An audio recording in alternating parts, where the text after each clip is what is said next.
Hey guys, Gary with Automatic Door and Hardware, and if you ever have issues where your automatic sliding door is staying open, this behind me can be the culprit. This is a safety beam head.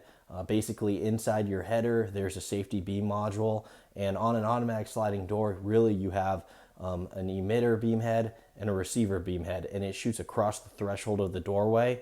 When you block the signal with your hand, for instance, the light on the module will go out. So it's an easy way to troubleshoot if your beam heads are being interrupted in any way, or maybe one's broken like the one behind me.